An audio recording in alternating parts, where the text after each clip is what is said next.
আপনারা দেখছেন Murshidabad news TV YouTube channel. আজ মঙ্গলবার 17 তারিখ। শুরুতেই আজকের হেডলাইন্স। দিল্লি পেল নতুন সিএম, কেজরিওয়াল এক চাল দিয়ে মোদি রাহুলকে একঘরে করলেন। দিলীপ ঘোষকে বাংলা থেকে দূরে পাঠাচ্ছে বিজেপি।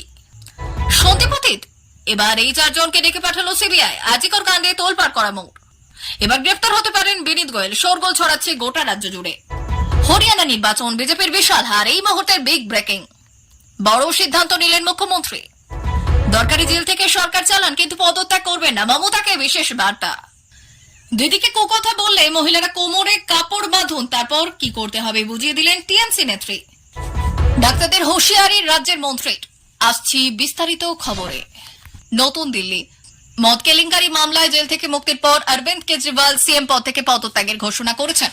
তার কর্মীদের উদ্দেশ্যে কেজরিওয়াল বললেন তার বিরুদ্ধে দুর্নীতির অভিযোগ রয়েছে, তাই তিনি পদত্যাগ করছেন। এর সাথে 10 বছরের দিল্লি পেতে যাচ্ছে নতুন সিএম। আম আদমি পার্টি সূত্র অনুযায়ী নতুন সিএম হিসেবে ক্যাবিনেট মন্ত্রী কৈলাশ গহলোতের নাম সব থেকে এগিয়ে রয়েছে। গহলোতকে সিএম হিসেবে নির্বাচিত করার আরেকটি বড় কারণ তার এলজি ভিভেক স্যাক্সিনার সাথে ভালো সম্পর্ক। স্বাধীনতা দিবসে আতিশি দ্বারা পতাকা উত্তোলনের সময় এলজি গহলোতের নাম সামনে এনেছিলেন। এছাড়া গহলোত ফান্ড সংগ্রহে দক্ষ বলে জানা যাচ্ছে। দিল্লিতে নির্বাচন আসন্ন, সেক্ষেত্রে গহলোত কেজরিওয়ালের জন্য উপকারী প্রমাণিত হতে পারেন। বিজেপির সর্বভারতীয় সহ সভাপতির পদ থেকে দিলীপ ঘোষকে সরিয়ে দেওয়ার পর তাকে বাংলা রাজনীতির মঞ্চ থেকে সম্পূর্ণভাবে দূরে সরিয়ে দেওয়া হয়েছে। এই পরিবর্তনের অংশ হিসেবে দিলীপ ঘোষকে দলের সদস্য সংগ্রহ অভিযান কর্মসূচির জন্য ত্রিপুরার দায়িত্ব দেওয়া হয়েছে। সূত্রের খবর, আগামী সপ্তাহে তিনি আগরতলা উড়ে যাচ্ছেন এই নতুন দায়িত্ব পালন করতে। দিলীপ ঘোষের নেতৃত্বের অভিজ্ঞতা এবং প্রভাবশালী অবস্থানের পর ত্রিপুরায় দেওয়া এই দায়িত্বটি অনেকের কাছে অপেক্ষাকৃত সামান্য মনে হচ্ছে। তার অনুগামীরা ধারণা করছেন এটি দিলীপ ঘোষের জন্য একটি কদর্য পদক্ষেপ হতে পারে, যা তার রাজনৈতিক ক্যারিয়ারের এক নতুন অধ্যায় শুরু করতে পারে। বিজেপি থেকে তাকে বাংলা রাজনীতি থেকে দূরে সরিয়ে দেওয়ার এই সিদ্ধান্তের ফলে রাজনৈতিক বিশ্লেষকরা বিভিন্ন অনুমান এবং আলোচনায় লিপ্ত হয়েছেন। দিলীপ ঘোষের নতুন দায়িত্ব এবং তার রাজনৈতিক ভবিষ্যৎ কিভাবে গড়ে উঠবে তাই নিয়ে রাজনৈতিক মহলে জল্পনা শুরু হয়েছে। আজিকর হাসপাতালে মহিলা চিকিৎসকের ধর্ষণ খুনের ঘটনায় প্রথমে কলকাতা পুলিশ তদন্ত করেছিল। পরবর্তীতে হাইকোর্টের নির্দেশে তদন্তভার তুলে দেওয়া হয় সিবিআই এর হাতে। গোড়া থেকে পুলিশের তদন্ত নিয়ে একাধিক প্রশ্ন উঠেছে। এবার কেন্দ্রীয় এজেন্সির নজরেও এই বিষয়টি উঠে এসেছে বলে খবর।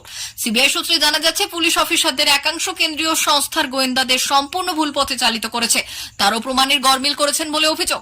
সন্দীপের অঙ্গুলি হেলনেই এই কাজ হয়েছে বলে মনে করা হচ্ছে। কেস ডায়েরিতেও বেশ কিছু গরমিল রয়েছে বলে জানা যাচ্ছে। ধর্ষণ হত্যাকাণ্ডের ঘটনা কে বা কারা ঘটালো, কি কি তথ্য প্রমাণ লোপাট করা হলো এবং সম্পূর্ণ ষড়যন্ত্রে কারা জড়িত, আপাতত এই 3 প্রশ্নের উত্তর খুঁজছে সিবিআই। গত শনিবার টানা 2 ঘন্টার বেশি বৃষ্টিতে ভিজেও কালীঘাটে মুখ্যমন্ত্রী মমতা বন্দ্যোপাধ্যায়ের সঙ্গে বৈঠক হয়নি জুনিয়র ডাক্তারদের। একদিকে বাড়ির দুয়ারে অপেক্ষারত মুখ্যমন্ত্রী মমতা বন্দ্যোপাধ্যায়, আর অন্যদিকে বাড়ির বাইরে বৃষ্টিতে ভিজে অনুমোদনের অপেক্ষায় জুনিয়র চিকিৎসকের প্রতিনিধি দল।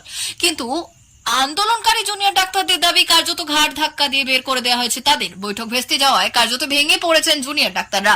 তাদের দাবি রাজ্য সরকার বলছে তারা 2 ঘন্টা অপেক্ষা করেছে, তাই মুখ্যমন্ত্রী এখন আর বৈঠক করতে পারবেন না। এদিকে আন্দোলনকারী চিকিৎসকরা যে 35 দিন ধরে অপেক্ষা করছেন এবং বৃষ্টিতে ভিজে তারা কালীঘাটের সামনেও অপেক্ষা করেছে কয়েক ঘন্টা, সেটা নজর পড়ছে না প্রশাসনের। আর এই আবহে এবার বিস্ফোরক অভিযোগ করলেন বিরোধী দলনেতা শুভেন্দু অধিকারী।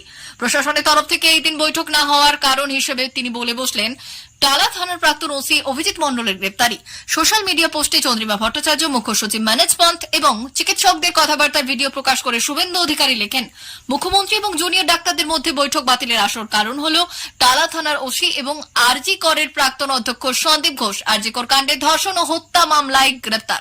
আসলে এই গ্রেপ্তারির খবরে মমতা বন্দ্যোপাধ্যায় হতাশ হয়ে পড়েছিলেন। তিনি আশঙ্কা করেছেন যে এরপর পরবর্তী ব্যক্তিটি হতে পারেন বিনীত গোয়েল। সেই কারণে মুখ্যমন্ত্রী চন্দ্রিমা ভট্টাচার্য এবং মানেজ পন্থকে বৈঠক বাতিল করতে বলেছিলেন তিনি। হরিয়ানা নির্বাচন দরজায় কড়া নাড়ছে। রাজ্যে বর্তমানে বিজেপির সরকার রয়েছে, তবে বিজেপির 10 বছরের সরকারের হার নিয়ে এবার ব্যাপক আশাবাদী কংগ্রেস। গরহির সাম্পলা কিলোই বিধানসভা কেন্দ্রের কংগ্রেস প্রার্থী ভূপিন্দর সিং হুডা হরিয়ানা নির্বাচনে বিজেপির বিশাল হার হবে বলে জানিয়ে দিয়েছেন। ভূপিন্দর সিং হুডা বলেছেন, কংগ্রেস পার্টি জনগণের কাছ থেকে প্রচুর সমর্থন পাচ্ছে এবং তারা হরিয়ানায় কংগ্রেস সরকার গঠন করার সিদ্ধান্ত নিয়েছে। ভূপেন্দ্র সিং হুডা বলেছেন কংগ্রেস পার্টি জনগণের কাছ থেকে প্রচুর সমর্থন পাচ্ছে এবং তারা হরিয়ানায় কংগ্রেস সরকার গঠন করার সিদ্ধান্ত নিয়েছে। একদিকে কংগ্রেস সরকারের 10 বছরের অর্জন, অন্যদিকে বিজেপির সরকারের ব্যর্থতা। আজ হরিয়ানা বেকারত্ব এবং মুদ্রাস্ফীতিতে 1 নম্বরে, রাজ্যে আইন শৃঙ্খলা নেই। হরিয়ানা নির্বাচনে বিজেপি জয় পাবে না কংগ্রেস, তা তো এখন সময় বলবে। তবে দুই পক্ষই নির্বাচনে ব্যাপক জয় নিয়ে আশাবাদী।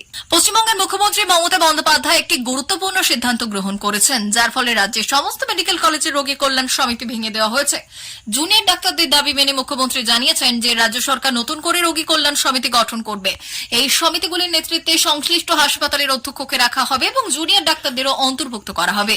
মুখ্যমন্ত্রী মমতা বন্দ্যোপাধ্যায় এই সিদ্ধান্তের মাধ্যমে হাসপাতালগুলির রোগী কল্যাণ সমিতির কাঠামো পরিবর্তনের ইঙ্গিত দিয়েছেন। তিনি বলেছেন, প্রতিটি হাসপাতালের রোগী কল্যাণ সমিতির চেয়ারম্যান হিসেবে হাসপাতালের অধ্যক্ষকে রাখা হবে এবং জুনিয়র ডাক্তারদেরও সমিতির সদস্য করা হবে। এই নতুন ব্যবস্থার মাধ্যমে তিনি হাসপাতালের অভ্যন্তরীণ ব্যবস্থাপনা এবং ডাক্তারদের ভূমিকা পুনর্বিন্যাস করতে চাইছেন। মুখ্যমন্ত্রীর এই পদক্ষেপে হাসপাতালগুলির পরিচালন ব্যবস্থা স্বচ্ছতা এবং দক্ষতা বৃদ্ধি পাবে বলেও আশা করা হচ্ছে। আফগানি দুর্নীতিকাণ্ডে জামিন পেয়ে জেল থেকে শর্ত সাপেক্ষে বের হয়েছিলেন দিল্লির মুখ্যমন্ত্রী অরবিন্দ কেজরিওয়াল, আর তারপরে রাজনৈতিক মহলে কার্যত বিস্ফোরণ ঘটান। নিজেকে সম্পূর্ণ নির্দোষ প্রমাণ করে ফের তিনি দিল্লির মুখ্যমন্ত্রী পদে বসবেন। দিল্লির মুখ্যমন্ত্রী হিসেবে ইস্তফা দিতে চলেছেন বলে জানিয়েছেন অরবিন্দ। প্রায় 6 মাস ধরে জেলবন্দী ছিলেন কেজরিওয়াল। সেই সময় লাগাতার তার ইস্তফার দাবিতে সরব হয় বিজেপি। কেন ইস্তফা দেননি? এদিন তার জবাবও দেন কেজরিওয়াল। বলেন, ইস্তফা দেননি কারণ দেশের গণতন্ত্রকে বাঁচাতে চেয়েছিলাম। এটা বিজেপির নয়া ফর্মুলা। যেখানে যেখানে হেরেছে সেখানকার মুখ্যমন্ত্রীদের বিরুদ্ধে ভুয়ো মামলা করে গ্রেপ্তার করে ইডি সিবিআই পাঠিয়ে সরকার ফেলার দেওয়ার চেষ্টা। হেমন্ত সোরেন, সিদ্দারামাইয়া, পিনারাই বিজয়নের বিরুদ্ধে মামলা রয়েছে। মমতা বন্দ্যোপাধ্যায়ের বিরুদ্ধেও একই জিনিস চলছে। বিরোধী শিবিরের একজন মুখ্যমন্ত্রীকেও ছাড়ে না এরা, ভুয়ো মামলা করে জেলে ঢোকায়। 10 দিন আগে সুপ্রিম কোর্টের এক বেঞ্চ কেন্দ্রের কাছে জানতে চায় জেলের ভেতর থেকে সরকার চলতে পারবে না কেন। অর্থাৎ জেলের ভেতর থেকে সরকার চলতে পারে, তাই দেশের সব রাজ্যের মুখ্যমন্ত্রীদের হাত জোড়ো করে বলব, প্রধানমন্ত্রী যদি জেলে ঢোকানোর হিম্মত দেখান, ইস্তফা দেবেন না, জেল থেকে সরকার চালান। মুখ্যমন্ত্রী মমতা বন্দ্যোপাধ্যায় তৃণমূল ছাত্র পরিষদের মঞ্চে ফোঁস করার নিদান দিয়েছিলেন। তারপর দেখা গেল বিভিন্ন জেলা থেকে একের পর এক তৃণমূলের ছোট বড় মাঝারি মাপের বিভিন্ন নেতা ফোঁস করছেন। তবে তৃণমূল সেনাপতি বারবার সতর্ক করেছিলেন, কোনো মুকু মন্তব্য নয়। তবে সেই কথা কানে শুনেছেন তার দলের সদস্যরা। সাগরিকার কথায় বিজেপি সিপিএম ভুল বুঝিয়ে মেয়েদের পথে নামিয়েছে। মুখ্যমন্ত্রীর নামে কুৎসা রটাচ্ছে, ওদের বয়কট করুন। মমতা বন্দ্যোপাধ্যায় নামে কুৎসা রটালিয়ে ঝাঁটা পেটা করুন। ওরা জোর করে ক্ষমতা দখল করতে চায়, যা শুনে পাল্টা আক্রমণ জানিয়েছে বিজেপি। হরিশ্চন্দ্রপুর 2 নম্বর ব্লকের সংগঠন সমিতি হলে মুখোমুখি মহিলারা এই সভায় বক্তব্য রাখেন তৃণমূল নেত্রী। জানিয়ে শুরু হয়েছে রাজনৈতিক তরজা। হাতে মাইক ধরে সাগরিকা বললেন, তিলোত্তমার ঘটনা নিয়ে বিরোধীরা চক্রান্ত করেছে। তারা উই ওয়ান্ট জাস্টিসের নামে মহিলাদের নামিয়েছে। তাই আমি মহিলাদের বলছি, সিপিএম বিজেপিকে আপনারা বয়কট করবেন। আমাদের দিদির নামে যারা কুৎসা রটাবে, যারা অপপ্রচার করবে, এরপর কোমরে কাপড় বেঁধে ঝাঁটা হাতে নিতে কংগ্রেস, সিপিএম এবং বিজেপিকে তুলোধনা করবেন। এই প্রসঙ্গে মালদা জেলা বিজেপি সহ সভাপতি অজয় গঙ্গোপাধ্যায় বললেন, টালা থানার ওসি গিয়েছেন, এরপর মুখ্যমন্ত্রী যাবেন। ক্ষমতা থাকলে আন্দোলন প্রতিবাদ থামিয়ে দেখাক, আমরা কিছু বলবো না, সাধারণ মানুষ বলবেন।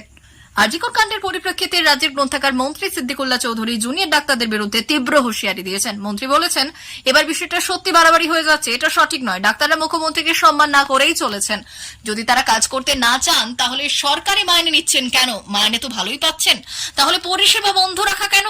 মন্ত্রীর এই মন্তব্যে স্পষ্ট যে তিনি চিকিৎসা পরিষেবা স্বাভাবিক অবস্থায় ফিরে আসার জন্য ডাক্তারদের দ্রুত পদক্ষেপ গ্রহণের আহ্বান জানিয়েছেন।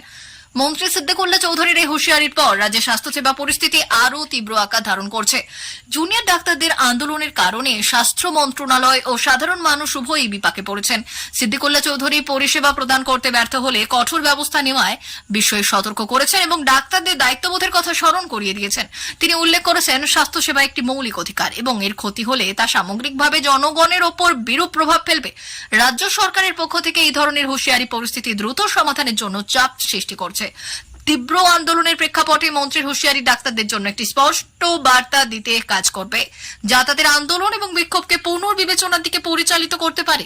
প্রিয় দর্শক, আমাদের চ্যানেলে নিয়মিত ভিডিও পেতে চ্যানেলটি সাবস্ক্রাইব করুন। ধন্যবাদ।